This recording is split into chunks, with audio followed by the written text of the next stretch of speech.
Bismillahirrahmanirrahim. Assalamualaikum warahmatullahi wabarakatuh.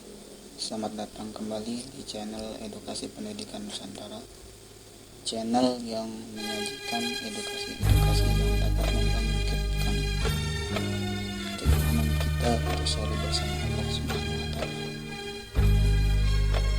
Baik, melanjutkan pembahasan pada pembahasan kemarin tentang kriteria ibadah yang baik.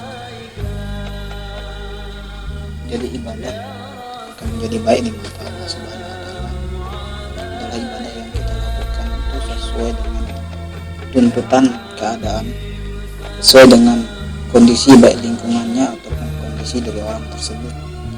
Di saat masyarakat kita tengah ditimpa musibah, maka yang terbaik ibadah pada saat itu adalah memberikan pertolongan. Di saat di antara keluarga kita meninggal dunia, ibadah yang terbaik adalah bertakziah.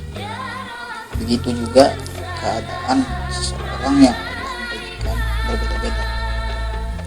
Bagi orang kaya, ibadah yang paling baik adalah dermawan, memberikan bantuan kepada orang lain bila dibandingkan sholat sunnahnya.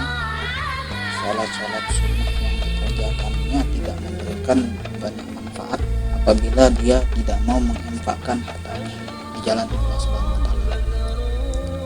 Oleh karena itu, orang kaya yang terbaik adalah sifat murah hati. Bagi yang menjadi pemimpin, maka ibadah yang paling baik selain ibadah-ibadah yang lain adalah ibadah di dalam memimpin dan orang-orang yang sedang dalam keadaan teraniaya. Maka ibadah yang terbaik adalah lapang dada dan memberikan maaf kepada orang yang menyakitinya.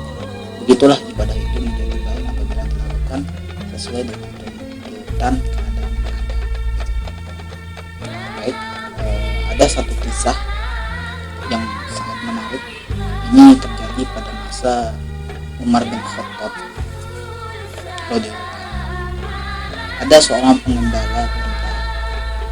Di saat dia menggembala dan menghalau untanya, tiba-tiba untanya ini makan daun-daunan dari pohon yang ada di kebun orang tersebut. Di saat unta-untanya memakan daun-daun dari pohon di kebun orang lain, tanpa pikir panjang, penggembala itu langsung ambil batu lalu melempar kepada unta yang sedang digembala. Ketika dilempar, batunya tidak mengenai untanya, tapi justru yang terkena adalah kepala bagian belakang si pemilik kebun. Saat itu pula pemilik kebun meninggal dunia. Keluarga dari pemilik kebun itu menuntut kepada pemilik unta yang dilempar itu. Lantas lapor kepada Umar untuk dikisos. Ketika putra-putranya datang kepada Umar dengan menceritakan apa yang terjadi sebenarnya untuk menimpa bapaknya, alasan-alasan dan argumen-argumen yang diceritakan kepada Umar diterima oleh Umar bin Khattab, dan Umar langsung menetapkan kepada penggembala itu untuk dikisos. Saat itu pula tukang kebun berlapang dada seraya mengatakan kepada Umar bin Khattab, dia mengatakan, "Ya Amirul Mukminin, saya siap untuk menerima keputusan apapun karena engkau adalah orang yang adil di dalam memerintah. Akan tetapi, wahai Amirul Mukminin," kata si orang yang bersalah ini, "mohon agar diberikan kesempatan beberapa hari untuk kembali ke kampung karena saya memiliki anak dan istri." Itu yang diujarkan dan dikatakan si pelaku itu. "Saya ingin ketika saya dihukum, anak dan istri tidak mengetahuinya," katanya. Pada saat itu Amirul Mukminin mempertimbangkan. Lalu Amirul Mukminin bertanya, "Siapa yang menjamin kamu apabila nanti tidak kembali ke sini?" Penggembala itu menjawab, "Tidak ada ya Amirul Mukminin." Kata sahabat Umar, "Harus ada orang yang menjaminmu."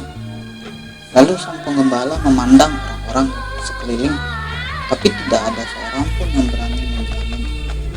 Tiba-tiba muncul sahabat besar Nabi Muhammad SAW yang bernama Abu Dzar Al-Ghifari yang mengatakan, "Ya Amirul Mukminin, saya jaminannya."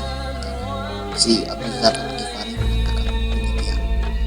Izinkanlah dia pamit untuk menceritakan segalanya dan menyelesaikan urusannya dengan anak dan istrinya. Sekali lagi berikan kepada dia izin, katanya si Abu Dzar Al-Ghifari. Lalu pulanglah si penggembala ini dan menceritakan semua yang telah terjadi kepada anak dan istrinya, sehingga anak dan istrinya menangis. Namun apa daya, keputusan sudah ditetapkan. Pada hari di mana dilaksanakan kisos waktu sholat asar, ternyata orang itu belum muncul di tempat berlangsungnya kisos sampai berjam-jam, tetap tidak muncul. Lalu Abu Dzar Al-Ghifari sudah tidak yakin lagi penggembala itu akan datang. Abu Dzar mengambil posisi untuk menggantikannya karena dialah jaminannya.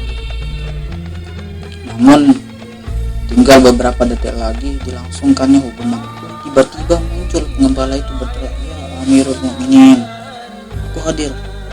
Maafkan aku telat hadir." Penggembala itu dirangkul oleh Abu Dzar sambil menggembala. Penggembala itu menangis keras.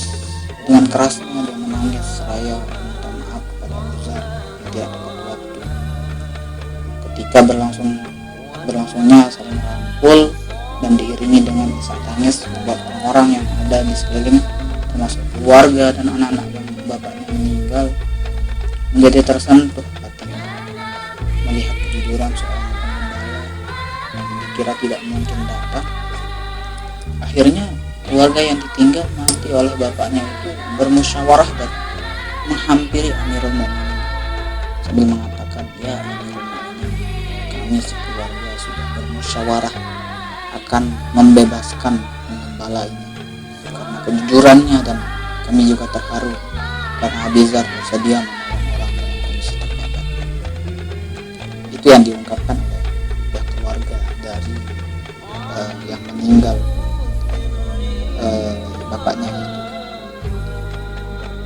Dari sini, inilah akhlak dan perilaku sahabat-sahabat Nabi Muhammad SAW yang memiliki pemimpin yang adil. Abu Dzar Al-Ghifari adalah orang yang siap membantu pada orang yang membutuhkan. Berkat kejujuran si penggembala dari kelapangan hati, seorang Abu Dzar Al-Ghifari membuka pintu maaf keluarga si korban. Karena akhlak agung diterapkan kepada masyarakat pada masa sahabat Rasulullah SAW, membuat masyarakat menjadi masyarakat yang sakinah, yang baik, satu sama lain saling menghormati, menjaga, menghargai, menuju kepada ridha Allah Subhanahu wa Ta'ala. Mudah-mudahan sahabatku semuanya, kita dalam mengarungi kehidupan ini senantiasa diberikan bimbingan, taufik dan hidayah dari Allah Subhanahu wa Ta'ala. Amin. Agar dapat beribadah sebagai bentuk pengabdian kepada Allah Subhanahu wa Ta'ala. Ada satu ungkapan yang menarik yang mengatakan, harga suatu amalan yang dilakukan oleh seorang hamba itu adalah tergantung apa yang dicari. Kalau yang dicari adalah ridho Allah Subhanahu wa Ta'ala, maka akan menjadi baik. Harga seseorang itu tergantung kecakapannya, ibadahnya sempurna, syarat dan rukunnya bagus, dan mengikuti sunnah Rasul, maka akan semakin berharga. Hal inilah yang harus mewarnai dalam segala amal ibadah kita. Wallahu a'lam bishawab.